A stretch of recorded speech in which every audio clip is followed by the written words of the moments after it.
Halo Kidalers, balik lagi di channel Hobi Kidal. Di video kali ini aku ingin bahas mengenai latihan kecepatan balik tangan. Apa itu balik tangan?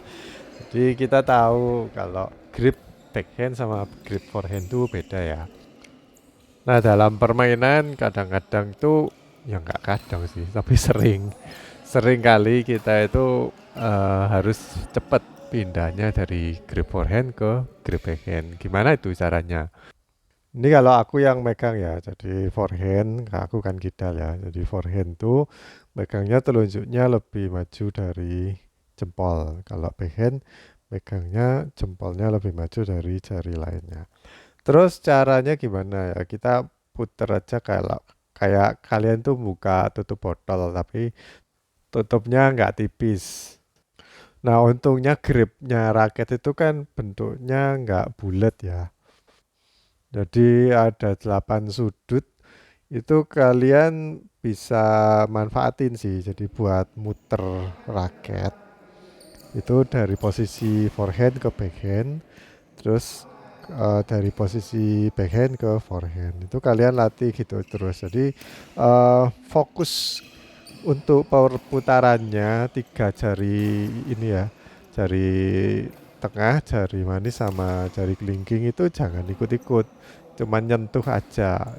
Kalau kalian ikut-ikut ya kesulitan nanti, malah menghambat. Jadi supaya kita bisa cepat pindah, itu kekuatannya cuman ada di telunjuk sama di jempol. Kalau udah diputer, kalian tangkap sama 3 jari lain yang tadi aku sebutin itu. Jadi langsung ditangkap gitu aja. Kalau kalian itu dilempari tongkat, tongkat kecil sepanjang raket gitu ya, sepanjang gripnya raket, itu kalian dilemparin itu terus disuruh nangkep itu kan biasanya gerakannya kan nggak nangkepnya itu nggak lurus kan, tapi nangkepnya itu kan mesti nyilang biar biar apa ya biar dapatnya itu dari samping jadi nggak ke dari depan gitu. Nah itu kalian gerakannya seperti itu, jadi muter kayak gitu.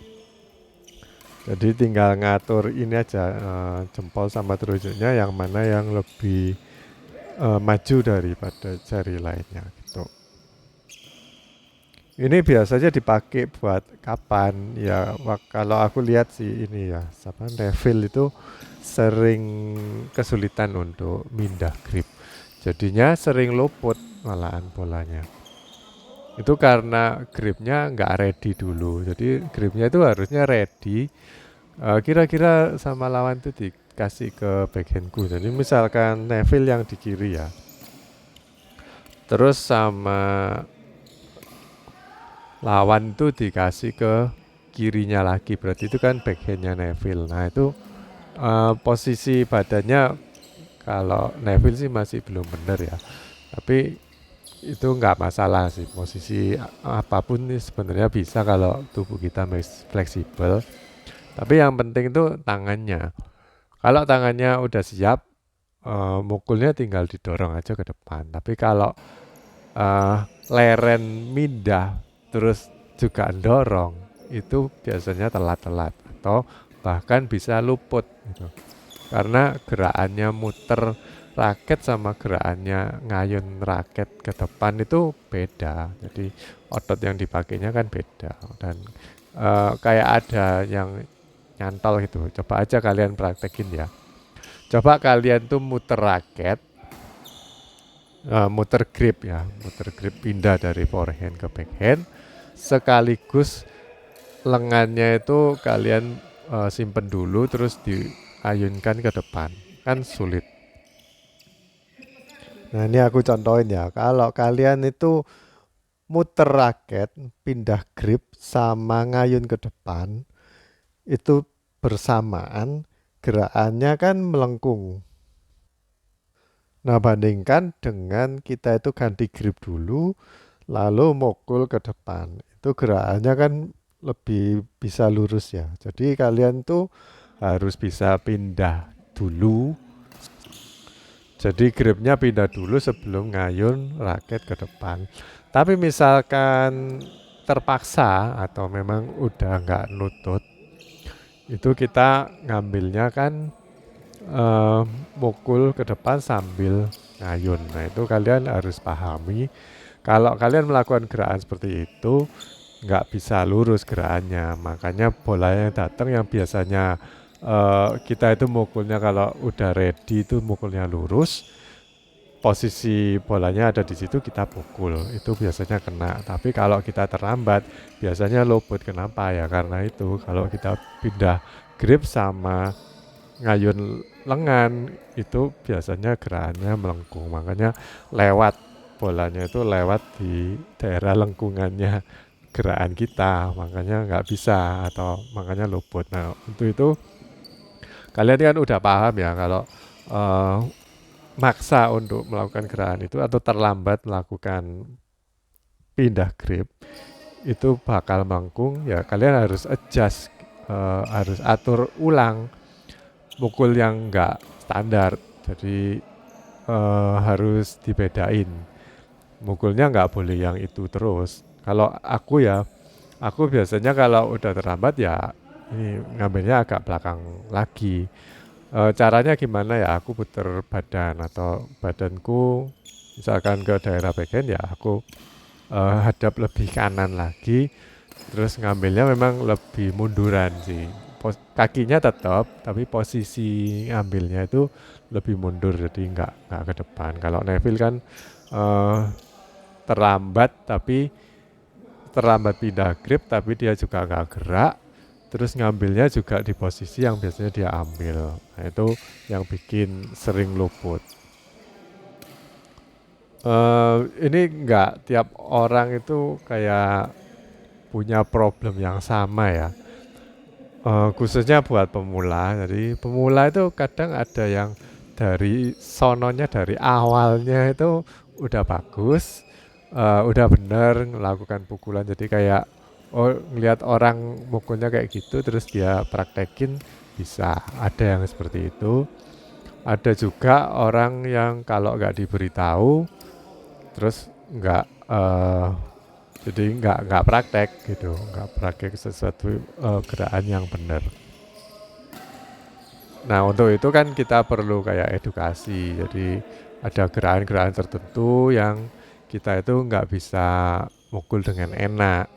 Ada kayak tadi aku bilang kalau kita melakukan gerakan itu kan biasanya melengkung. Nah itu harus dipahami. Jadi cari cara gimana ya caranya biar aku tetap bisa ngenain bola. Meskipun itu melengkung, memang melengkung juga nggak bisa diapa-apain kan. Memang itu kayak biomekanika. Jadi semua orang yang normal kalau melakukan gerakan itu pasti bisa. Contohnya ya, uh, kalau tangan kita itu kita taruh di lantai terus diputer balik lagi 360 derajat kan nggak mungkin ya, pasti nyantol paling banter di 3/4 atau 270 derajat itu udah mentok. Tapi ada kayak tukang sulap itu yang bisa muter sampai kayak balik lagi ke depan. Nah itu mungkin ada teknik tertentu atau memang orangnya abnormal gitu. Jadi melatih seperti ototnya supaya bisa sampai muter 360 derajat. Tapi kebanyakan kalau orang normal nggak bisa sampai 360. Nah itu namanya biomekanika. Jadi ada gerakan-gerakan tertentu yang memang dibatasi oleh otot atau tulang. Jadinya kita nggak bisa melakukan gerakan itu. Kecuali kamu memang abnormal atau memang bukan abnormal terkesan kok kayak negatif ya. Kamu spesial atau istimewa. Makanya bisa melakukan gerakan seperti itu. Jadi perlu ditanyain dulu, kamu normal atau istimewa? Oh, aku normal. Nah, kalau normal udah tahu gerakannya seperti itu nggak bisa lurus, ya cari cara. Bagaimana caranya biar walaupun melengkung gerakannya, tapi aku masih bisa ngambil. Nah kalau aku caranya tubuhku aku nggak adepin depan tapi adep kayak agak samping, jadi kayak mukulnya pakai backhand ya, jadi gerakannya setengah backhand, nggak sampai ke belakang. membelakangi net tapi di samping aja. Itu lebih bisa enak untuk mengembalikannya, lebih enak gitu. Lalu yang kedua ya, itu kalian harus ready sih. Jadi habis misalkan kalau Neville ya, dia itu di kiri terus nyemes terus dikasih ke backhandnya dia, biasanya lobot. Soalnya dia merasa smashku ini keras, sekali aku smash lawan mati. Kebanyakan kalau dia main sama anak-anak yang pemula atau masih belajaran gitu, di smash sekali mati, memang keras sih smashnya Neville. Tapi kalau sama teman-teman yang udah yang udah lanjut, bukan lanjut usia, tapi levelnya lebih naik, itu kalau di smash balik dan Neville mungkin masih bisa nyemes lagi, tapi kalau levelnya naik lagi, habis di smash balik dan baliknya itu yang menyulitkan dia.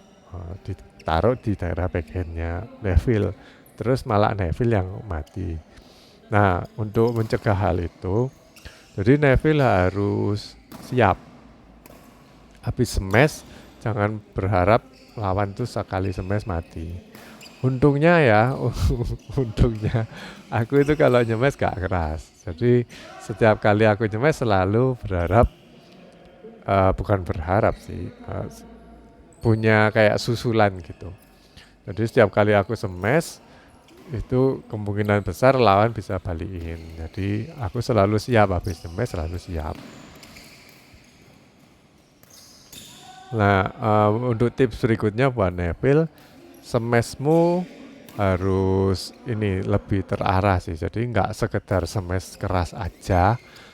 Kalau misalkan aku nyemes gak keras ya, itu misalkan nanggung, nggak tajem, itu sama lawan tinggal dibelokin ke daerah net atau di mana gitu, ya mati. Soalnya aku udah nggak keras, nggak tajem, nanggung lagi posisinya di di bagian mata atau di atas kepalanya lawan gitu, jadi mati. Tapi bisa kalian ini sih, bisa kalian mainin smash-smashnya itu arahnya, misalkan kamu kalau nyemes nggak keras tapi nanggungnya itu yang sulit, misalkan smash ke daerah lehernya lawan, itu kalian bisa akurat sampai ke leher, mati itu lawannya. Soalnya mereka bingung biasanya untuk mengembalikan di daerah yang leher itu, pasti orang kayak merasa disemes di daerah leher atau mata itu pasti merasa ini ya, terancam nyawanya gitu. Jadi kalau kalian tuh ada orang megang pisau terus diarahin ke lehermu, itu kan kalian reaksinya pasti, aduh ini aku mau dibunuh, mau dibelah. Jadi ada reaksi yang refleks gitu.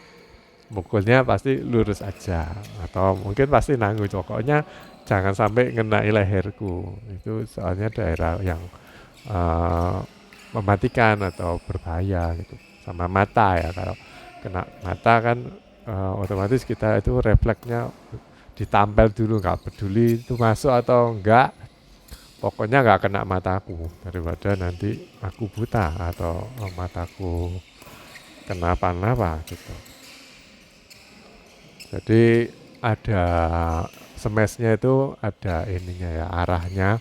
Dan meskipun lawannya bisa mengembalikan, ini tips berikutnya kalian harus punya kayak susulan, bukan susulan harus serang, tapi harus mengira-ngira. Misalkan aku smash ke daerah, ya tetap di daerah badan, tapi di daerah pinggangnya lawan, atau mungkin di daerah dadanya lawan, di daerah tangannya yang megang raket, atau di daerah backhandnya. Itu pasti kalian bisa mempelajari. Pertama ya tahu dulu. Kalau nyemes tanpa arah pasti nggak pernah belajar ya. Tapi kalau kalian tuh nyemes ada arahnya, terus sedikit banyak akurat, nanti kalian bakal belajar atau punya pengalaman bahwa Kalau lawan di smash di daerah-daerah yang kayak ada titik-titik aku puntur, titik-titik yang ada targetnya ya, harus smash di daerah mana itu pengembaliannya dari lawan itu biasanya kemana, itu kalian harus pelajari. Nah untuk itu kalau udah belajar, oh biasanya di smash di sini baliknya itu ke sini, terus habis nyemes ke daerah situ aku harus ngapain. Nah itu nanti muncullah pengalaman pukulan susulan. Jadi ini sekedar tips ya, caranya kita itu belajar, nggak cuman datang latihan main tok, terus mainnya juga penempatannya seenaknya sendiri, eh, seenaknya apa, kemauan hati. Oh tak taruh ke sini deh, kemana, atau oh aku mau latihan pakai backhand, aku tak ngambil pakai backhand. Enggak cuma kayak gitu ya. Kalian itu kalau main juga perbanyak ke arah-arah yang kalian merasa sulit, dicoba aja, terus amati lawannya itu bisa mengembalikan enggak. Kalau bisa biasanya dikembalikan kemana. Seringkali aku lihat ada teman-teman yang mainnya itu random banget gitu. Jadi kalau dia ngangkat bola atau aku ngangkat bola gitu, ini boloan ya ceritanya. Terus aku udah siap-siap kalau dikasih net, aku siap-siap maju. Tapi temanku enggak, dia itu kalau dikasih ke lawannya itu ngedrop shot gitu kaget, terus oh cuma dilihat tok. Nah itu nggak boleh ya kayak gitu. Itu berarti kalian minim pengalaman. Biasanya pemain-pemain yang lebih senior itu uh, bisa nipu gerakannya itu kayak nyemes. Nah, memang kalau kalian tuh musuhnya biasanya pemain yang masih muda, begitu kalian angkat bolanya di smash. Jadi harus siap-siap untuk defense. Tapi kalau berhadapan dengan pemain yang lebih pengalaman atau lebih senior, itu lebih banyak apa, alternatif pengembalian dari lawan. Jadi misalkan kita angkat, kita harus aware atau waspada, bola ini nggak cuman di smash tok ambil lawan, tapi bisa di drop shot, bisa di lob. Jadi kalian harus stay di tengah-tengah, siap-siap untuk defend. Tapi kalau dikasih ke net, kalian juga harus siap-siap untuk lift atau ngasih net lagi gitu. Nah ini kan juga perlu perpindahan ini ya, perpindahan tangan yang cepat gitu. Habis ngelob, angkat, terus kita posisinya jari pakai backhand karena kan nanti di smash. Tapi ternyata sama lawan nggak di smash, dikasih net. Nah itu kita harus maju, kaki yang non raketnya maju dulu, terus kaki raketnya selagi kaki non raketnya maju, tangan kalian tuh langsung gerak untuk ganti dari backhand ke forehand. Nah, ini gerakannya dari backhand ke forehand tuh nggak sama ya, nggak sama dengan forehand ke backhand. Kalau dari backhand ke forehand, aku biasanya ngelepasin semua jari, terus aku tahan aja di telunjuk sih. Jadi cuman pakai telunjuk, terus siap lagi untuk ngambil ini ya, raketnya itu ditangkap terus ngambil pakai forehand. Jadi kalian mungkin sering lihat atlet-atlet itu sering jatuhin raket. Kenapa? Apa tangannya itu kena keringat, licin? Enggak. Karena mereka itu megangnya itu sangat-sangat light atau enteng. Jadinya kadang-kadang kan kalian pernah lihat ya, yang di replay gitu, raketnya udah terbang, terus mukul shuttlecock pakai tangan. Ya tentu aja fault. Tapi kenapa kok dia itu nggak terasa kalau pegang raket sama nggak pegang raket itu kok nggak kerasa ya? Karena memang bukan karena mereka udah kuat terus raketnya walaupun berat tapi rasanya nggak megah raket, bukan, tapi karena mereka memang raket berat atau raket ringan ya memang megangnya itu light gitu, jadi kayak cuman disentuh aja, nanti waktu mukul baru ditangkap atau di ini. Jadi lebih kayak orang yang nggak gerusa-gerusu, itu namanya orang yang prepare, atau biasanya dia itu misalkan mau pergi-pergi terus jauh-jauh hari udah siap-siap ya. Nah kebanyakan pemain badminton atlet pun juga kayak gitu, jadi gripnya itu ready dulu baru mukul, jadi udah disiapin. Nah ini kembali lagi kalau kita ngangkat bola kan ada kemungkinan untuk dikasih drop shot tadi yang kita maju ya. Tapi kalau dikasih lob, nah ini biasanya kaget sih. Soalnya jarang orang main lob, cuman akhir-akhir ini aja main lob anak-anak. Backhand grip, tadi kan siap-siapnya backhand grip untuk terima smash. Ternyata sama lawan tuh di lob. Nah itu kita harus ganti dari backhand ke forehand. Itu kita buka aja tangannya terus kayak ditompo. Kalian tahu ditompo nggak? Jadi kayak tari piring yang itu ya. Piring, kalian megang piring diangkat. Nah itu raket kalian juga dibawa kayak gitu. Jadi tangannya itu buka. Terus kalian pindah grip, jepit gripnya itu pakai jempol sama 4 jari yang dibuka, terus kita siap-siap untuk mukul. Ini kalian bisa lihat yang gambar di samping kiri ya. Jadi posisinya itu megang kayak ditompo, kayak megang piring gitu. Terus waktu dia mundur, tangan atau jari kalian tuh nangkep dan aturlah posisi telunjuknya tuh di mana yang biasanya kita itu megang. Forehand ya gimana ya, kalian pegang gitu aja terus buat mukul untuk ngelob. Itu dijamin nggak ini sih, nggak luput. Jadi itu tadi ya caranya kalau siap-siapnya pakai backhand, terus kalau mundur ya buka kayak gitu. Kalau maju tetap sama sih menurutku, cuman posisinya nggak ditompo soalnya kita kan mau ngambil net ya. Tapi tetap yang jepit raket itu jempol sama telunjuk. Yang lainnya itu light, untuk megang itu light, enteng gitu. Jadi cuman kayak disentuh aja. Nanti kalau udah mau mukul kalian bisa eratin atau dikencengin megangnya. Gak usah kenceng-kenceng. Kebanyakan pemain itu kalau kalian mainnya itu grip, megang gripnya itu kenceng banget, mungkin berguna buat kalau kalian nyemes, tapi buat keakurasian itu nggak terlalu bagus.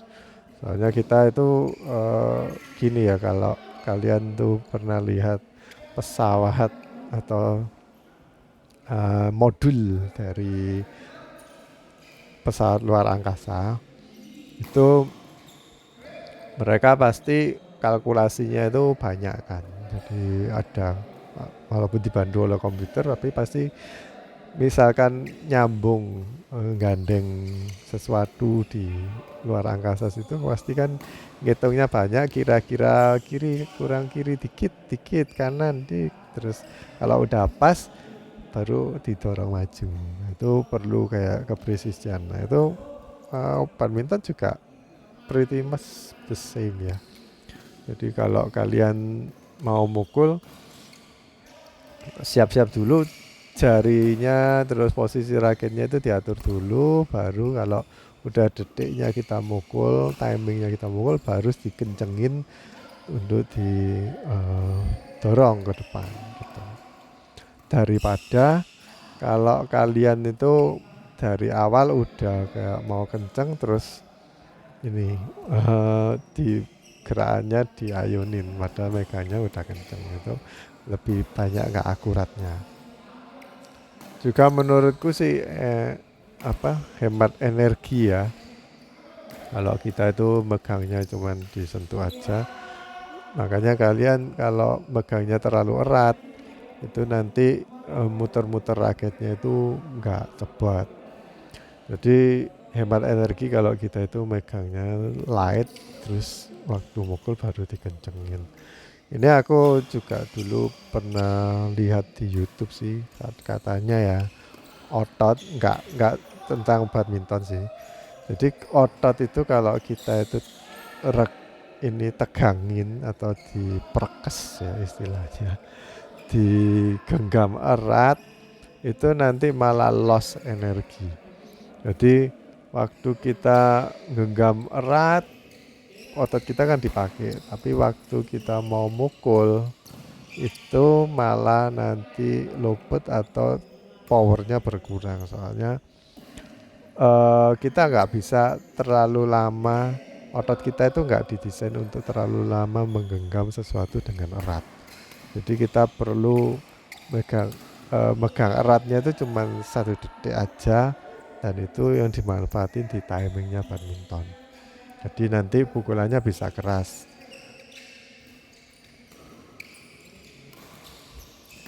Jadi anggap aja kalau baterai ya, kalian itu terlalu genggam erat raketmu, nanti baterainya ngedrop cepat habis. Terus waktu pas dipakai buat mukul, untuk pukulan yang sebenarnya raket ngenai shuttlecock, itu baterainya udah 50% katakanlah seperti itu. Jadi pukulannya nggak keras. Lain dengan kalau kita itu nyimpen energi yang dipakai 10% untuk ngatur lengannya ini, jarinya itu kita ngatur pakai energi 10%, nanti powernya bisa dipakai lebih besar buat nyemes. Aku tahu kayak gitu, tapi kok semesku nggak keras ya, itu berhubungan dengan teknik sama ini ya. Ya banyak sih, ada raket atau posisi badan, posisi kaki dan sebagainya. Nah, kalau kasusku sih ngeman ngeman otot.